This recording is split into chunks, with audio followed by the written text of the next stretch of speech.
Hello and welcome to Mappy Hour, our little cocktail club where we're going to spend, well, about 30 minutes, but we're going to cram an hour's worth of content into the next half hour. I'm Ken Field, I'm one of the co-hosts today, and joining me are two of my excellent colleagues. Firstly...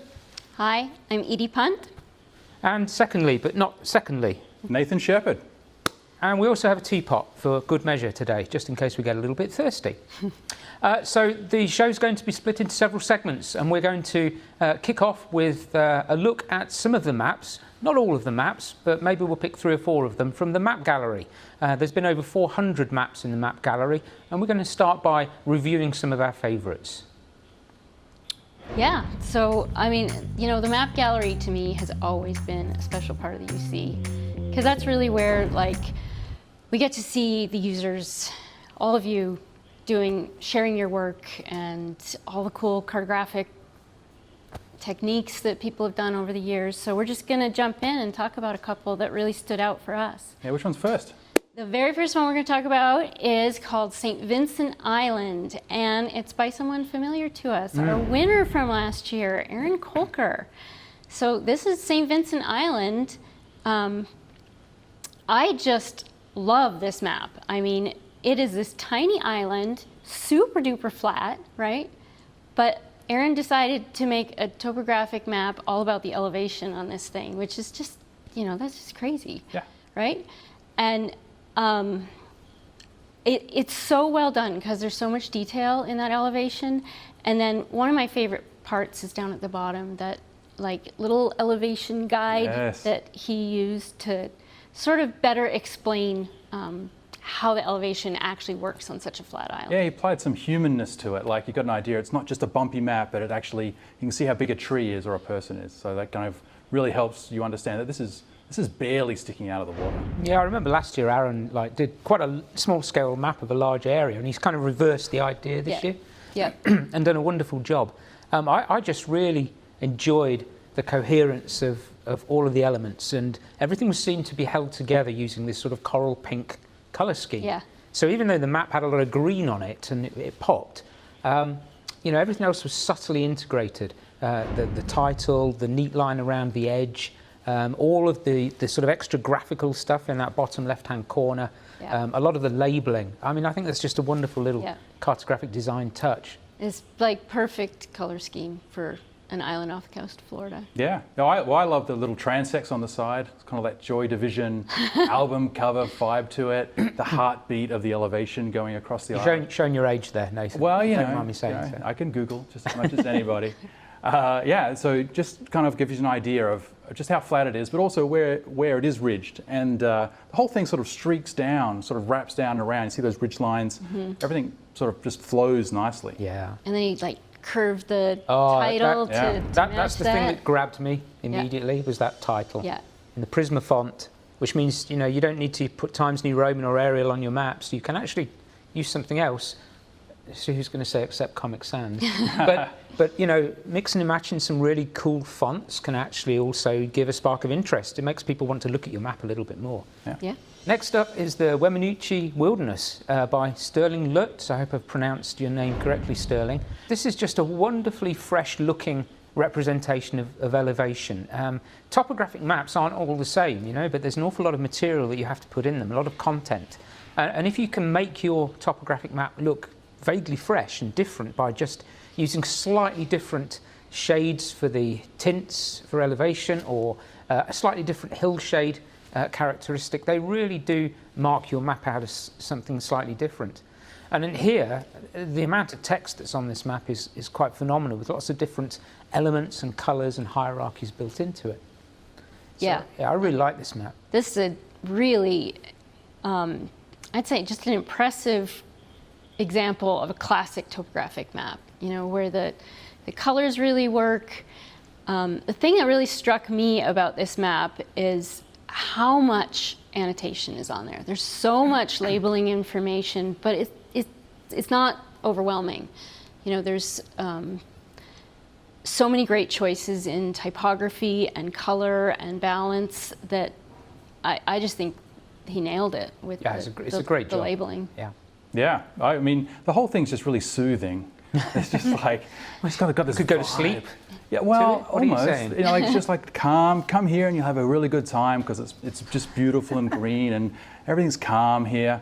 I googled some images of this area and there's a lot of that green and grey sort of in that area, and it's kind of like helps bring that out. I think the lower areas and the high areas, the way those colours switch over. So I really like the vibe of this one. Worked well for me. The other thing I'm just going to mention is down the bottom is there's two, like a double header of scale maps. There's yes, it's in Colorado, and yes, here it is in Colorado. So instead of trying to put one tiny little dot, spread it out across two. Yep. Two little mini zooms in. I thought that was pretty cool. Yeah, I've never heard a map called Soothing before. But I'm going to write that down. Yeah. All right, well, let's move to the next one. Ready for the third one? Yep.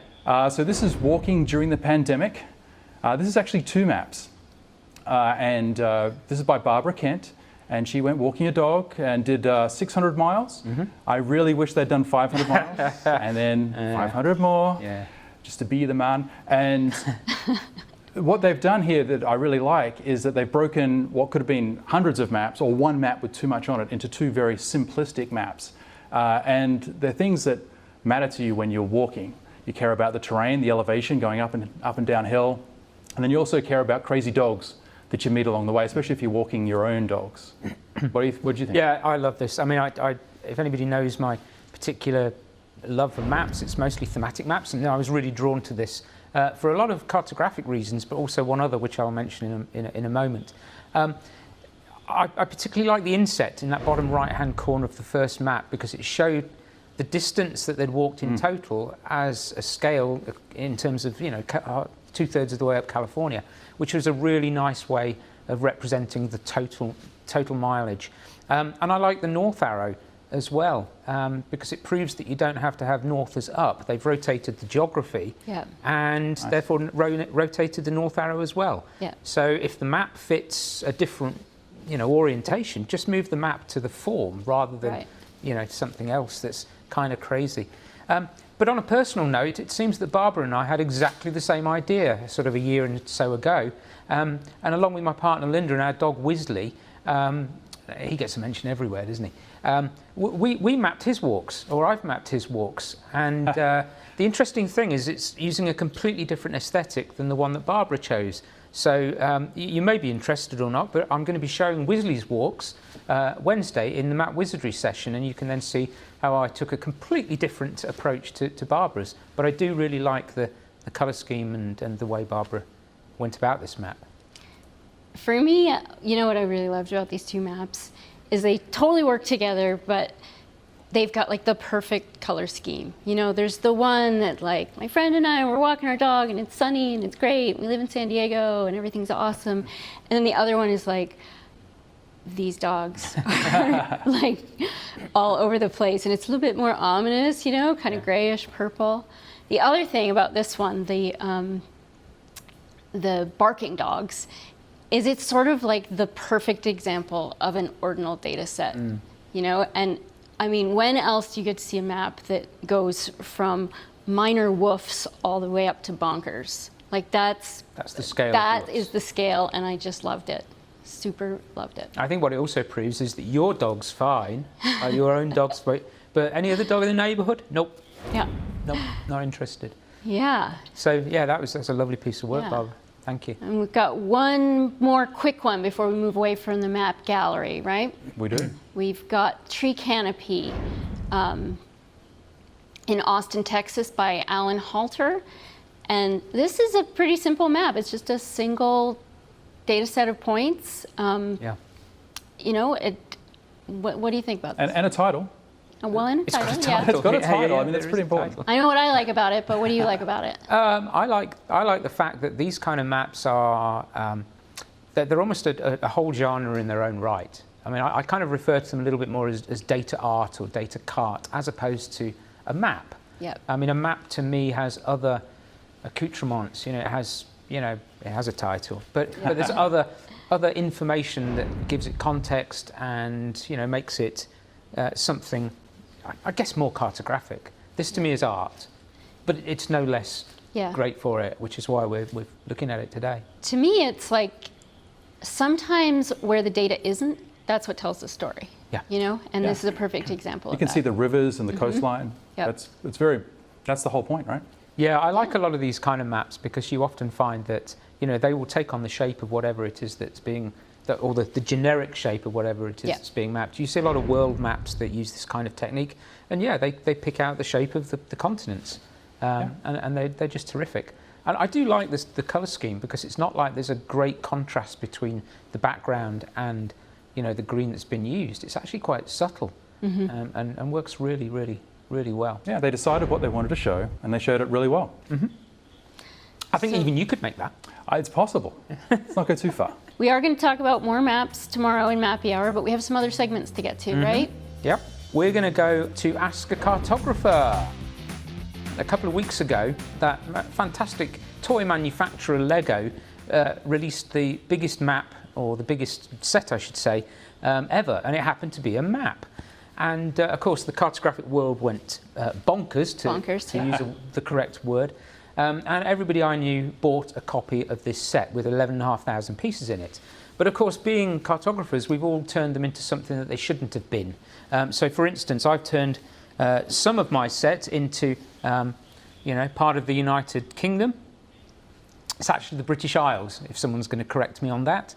And why not? Because that's what Lego's for, right? You can mess around with it in all sorts of different ways. And behind me, I also created a Spielhaus projection of the Earth's oceans. Now, why Lego, and why introduce this as Ask a Cartographer? Well, it turns out that Lego Group actually used a projection called Equal Earth as the basis for the design of their map. And we dug around a bit and got confirmation of this. And we thought, let's ask our good friend and colleague, Bojan Savric, because he was involved in the creation of the Equal Earth projection. Hello, Bojan. Hey, Bojan. So you're our projections expert. You're the guy we go to, right? Yeah, so usually. Firstly, perhaps, tell us a little bit about your work as a map projections expert at Esri. I'm actually part of a larger team. I'm not just the only one. We're a team of 6 domain experts working on coordinate systems and transformations and all the mathematics that is behind that, which includes also map projections. So we do a lot of research, but not just programming. And a lot of customers are coming to us asking questions as well as internally, like Ken, Edie, and Nathan. They come and ask questions, so we help them out. So we also do like a lot of education and trying to kind of help people to do the right thing. That's cool, and we do come to you a lot. Yep. All sorts of math questions all go to Bojan. I was just going to ask, how did this Equal Earth projection come about? How did you get started on it, and why did you make it? Well, the original idea for the projection was actually proposed by Tom Patterson. He used to work for U.S. National Park Service. Now he's retired, and he invited me and Bernhard Tieni from Monash University to collaborate on this project. It came just out of frustration that like we really need some good equal area projection that would kind of represent the whole world. So we choose the cylindrical one, like you guys see in the screen, and we also make sure that it's equal area. So basically projection works perfectly for world maps, but not just any world maps, also like thematic world maps specifically. Tom also created a series of wall maps in equal area projection, and I think right now they are translated in 12 different languages, which is pretty amazing to see. Yeah, they look amazing. So do you have a favorite map projection? Are you willing to tell us what that might be? I would probably say natural Earth projection, but I don't have any good reason. Like it's more personal because this is the projection that I first work on, and so it kind of has a your sentimental favorite. Yeah. That's okay. You're allowed to have one of those. So can I ask the counter question, which is do you have a projection you don't particularly like, and why? Yes, I do have one, and it is true that I'm not a very big fan of WebMercator. Yeah, you've only got 1 minute to talk about this, Bojan. Yeah, I was short. But like just to clarify, like it's nothing wrong with WebMercator directly. And like every map projection, even Equal Earth or Web Mercator, they come with certain trade-offs. And when we're using them for making a map, we have to be aware of them. And when we're selecting a projection, we have to make sure that like we take that into account. A lot of times, actually, we can also take the advantage of them. Like in case in Equal Earth, like it has a nice rounded shape and equal area property, which makes perfect for thematic mapping. But the issue with Web Mercator is that it's so widely misused across the board that sometimes becomes really annoying. Does it ever work? So Bojan, like, what would you tell people who are trying to learn more about what makes sense, what projections they should use? Like, have you got any advice for people who are just getting started with map projections and coordinate systems? I would basically guide people into the direction that like whatever they're doing, they have to consider it. So like map projection is not the one that like you select one and you use for completely everything, whatever you want. Right. It's everything is case by case basis. So like you really have to think before you know what your project is, but before you start, like make sure that like you really select the right one for the purpose of whatever your project is. Great. I think that's great advice. Yeah, that's great. Thanks, Bojan. Thanks very much for coming on the show and telling us a little bit about projections. Super to see you. Hope to see you in real life soon. Yeah, hope to. Thanks, Bojan. Bye. Thanks, Bojan. Thank you, guys. Okay, right. Well. After Bojan, We gotta move on. I'm afraid we're going to go Yeah. downhill because we're going to invite John Nelson on. So next segment is Nelson's Nuggets of Knowledge. Hi, everybody. Waiting. Hey, John. There Hey, he John. is. John, hi. FedEx. Yeah, hi. It's good to see you. I miss you. Someday we'll be person again. Who paid you to say that? Yeah, we miss you too, John. We're here to pick your brain. What do you know? What do you have? What are you going to tell us? You're going to show us something cool? What I don't know. Yeah. So, Hey, John, what we were hoping was you would show us one of your cool maps, and we kind of talk about some of the techniques you used on that. okay, I'll show you a map. Yeah. So let's talk about the Appalachian Trail map, a top trail map that's intended to be like this long thing that a hiker would sketch on. Do you want to know the backstory? I do, Sure. John, because I love this map. I'm familiar with it. See it right here. It's a big old tall map, and it's this thing in a like a bifold cardboard cover, really kind of field notes aesthetic. I was going for that all the way, and it's like this 6 foot tall accordion folded map. And one day, a colleague of ours, Eric Rainville, and I were just geeking out over these beautiful trail journals that people keep. And it's a work of art, all these, pressed flowers and notes and sketches that they keep. And I thought, it'd be great to have that, but with a little embedded map behind the pages, and you could write little notes along your journey and just keep it with you and fold it out to the right page. And so this is what came out of it. Just like that. Just like that. It shook out. It fell right out. Oh, good. So, I think we're getting a close-up of it now. This is something that you can touch and you can feel, and I'm lying. I'm just kidding. This is all digital. But the whole point of it was to make it look very realistic and tactile and something that you could actually Which does. Scratch. Which totally does. And fold up and stick in your backpack. Thank you.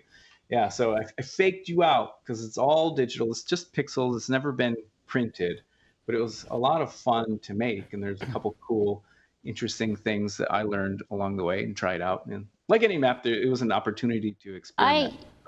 I just love how it's oriented to the trail. The whole thing. It's obviously a big, long, skinny map, but it's oriented to the trail, and you help your hiker map reader with those little. The little squiggly guides down the side. So you have the overview of the entire trail, and then a little rectangle showing you where that page is. And I thought that was just genius. Do you want to talk about that for a sec? Yeah, thanks. Sure. We might have an image of that. Using this would be somebody would fold this to the right page and just kind of keep it there for while they hike that section. And so it's like, it's the only map I've ever made that has 6 inset maps, like you are here maps, but that's what it is. It's this big, tall sheet. It was created in ArcGIS Pro. You can have a 6 foot tall layout in ArcGIS Pro, and it's just a photograph of some paper that I dropped in the background. And it's it's an equidistant projection. Speaking of projections, Dr. Savric would be proud of me. I chose an equidistant projection because that's the phenomenon that we're talking about. You're When mapping a hiker, distance. you definitely care about what the distance is that you're hiking. Yeah. Well, I love that shout out that, your layout does not have to be a square or, a regular rectangle. I think that's pretty cool. There's a lot of there's a lot of history in long maps. I mean, you've got Travis White's Rivers Atlas, and all the way back to historic medieval times travel atlases that were really long, kind of scrolling maps like this. Like it's a little bit like the John Ogilvy strip maps, right? Yeah. Those old travel maps. So I'm guessing, John, because you're very good at doing research for your maps. So I presume you hiked the trail, did you? Just to get all of that first-hand knowledge? I have hiked across the Appalachian Trail. So transects. It was easy. I transected the Appalachian Trail, no problem. I don't know what the big deal is. Wow. Did you bring snacks for that? I didn't have to hike very far. So I really like the fact that it's in one color as well, pretty much. One color palette. Yeah. Thanks. It's monochromatic. Everything's blue. The hill shade is blue, which came from Living Atlas, and the boundaries are blue. The little grid overlay is a bunch of blue dots. Tell us more about that grid overlay. Oh, sure. Yeah. So like I said, I was looking for the field notes, that gorgeous, simple throwback vintage Americana aesthetic of field notes. And sometimes instead of lines in their notebooks, they have gridded, and I love gridded paper. And they'll sometimes do dotted grid. And I thought, how do I get that aesthetic into this map? But, have it actually serve a purpose. I don't want to just lob something in there because it's fun looking.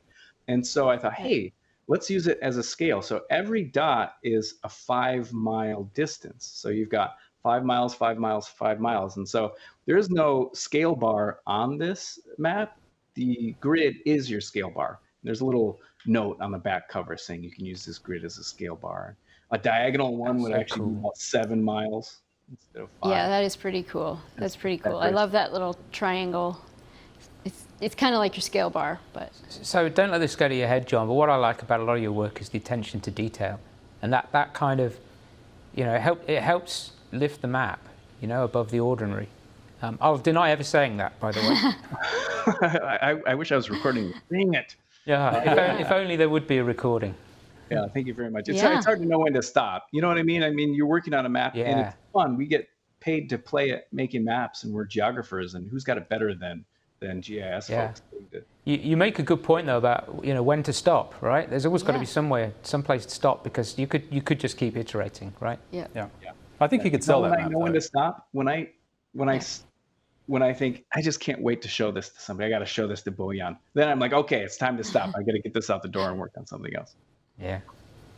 Yeah, it's lovely work, John. I want to scroll it up like an actual scroll. That's actually how I want to have it. So I'm looking for you to print some of these so we can have them. That would be lovely. And you're coming back another next 2 days as well, right? Yep. I'll be back. I'm sorry. I'll be back tomorrow. Let's move to the next section, curiosities. Okay, Cartographic Curiosities. It is my pleasure to introduce our last guest of today's Mappy Hour, which is a good friend of mine, Heather Smith, who is not only an excellent cartographer, but really accomplished artist. Really? Yeah. Double real. Heather, hi. Hello. Hi, Heather. How's it going? Great. Hey, welcome. Welcome to Mappy Hour. It's good to see you. Heather, I was hoping that you could start out and just tell us a little bit about yourself and what you do at Esri. Sure. I'm a content engineer and a cartographer on the Learn ArcGIS team. So that means I write and edit the lessons that are available for free at learn.arcgis.com. And there's a lot of people on that team. So I also assist some of the other people with cartographic reviews for the lessons they're developing. Cool. And you've recently got a new course, right? What's that all about? Should we be interested? Of course. Tell us. Yeah, I've been working on this cartography course. It's called How to Make Maps. And you guys have been helping me with it as well as a bunch of other people at Esri. So it's curated. It's a self-guided course. There's videos, there's lessons, there's articles, all about thematic mapping. So If you're thinking, I want to make my maps better, I don't know where to start, this is what I would recommend. Go there, check out the essential lessons, check out all the other recommended resources. I've tried to kind of curate this set to just help people who are already making maps learn how to make them better, learn how to enjoy it more.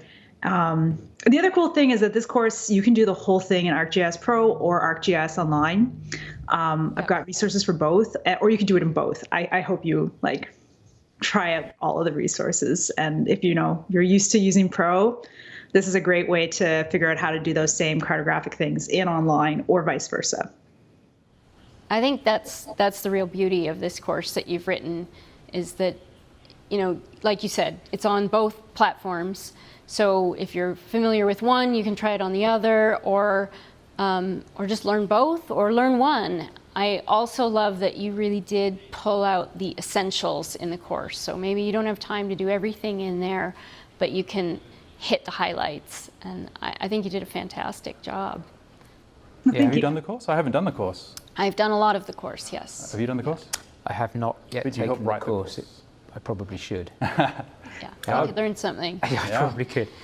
Heather, you are also a very accomplished artist, and we were going to take a look at some of your work because there's a real geography component to what you do. Can you tell us a bit more about that? Maybe tell us about one of your pieces? Sure. Yeah, I do a lot of different things in art, but landscape would really be at the core of that practice. And I think landscape, a lot of the times people consider it kind of a boring form of art. It's just pretty pictures that sell well.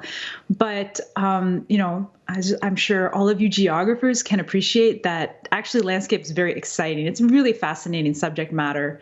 And since becoming a cartographer and learning more geography and geology and ecology and GIS, I think that has allowed me to justify this a bit more as landscape is actually really important and it's really interesting. Yeah. That's especially, not boring. Yeah. What's that? It's That's gorgeous. not boring. That's gorgeous. Yeah. So to me, that looks like a classic old Heinrich Beran panorama. And he was a great panoramist who did all sorts of maps, particularly for ski resorts and landscapes. I mean, did you think about that specifically, or is that just my take on it? I'm very flattered by your take. Yeah. I wasn't thinking about him specifically, but I was thinking a bit about mapping there where the hills in that painting are a little bit squished. They're a little bit vertically exaggerated, which is a trick that I really like to use in 3D mapping as well. But we do that in cartography all the time, right? We generalize, we tweak, we move things around just to make things clear for the map reader. Hey, before we let you go, Heather, have you got any advice for the budding artist cartographer? What's your final tip? I can share I think it's a pretty practical tip that I find really helpful for myself when I'm stuck, is to make the whole map in black and white. Just throw out all the color, just do the whole thing in black and white. That way you really will nail down your composition. You'll be forced to make symbols that just work no matter what.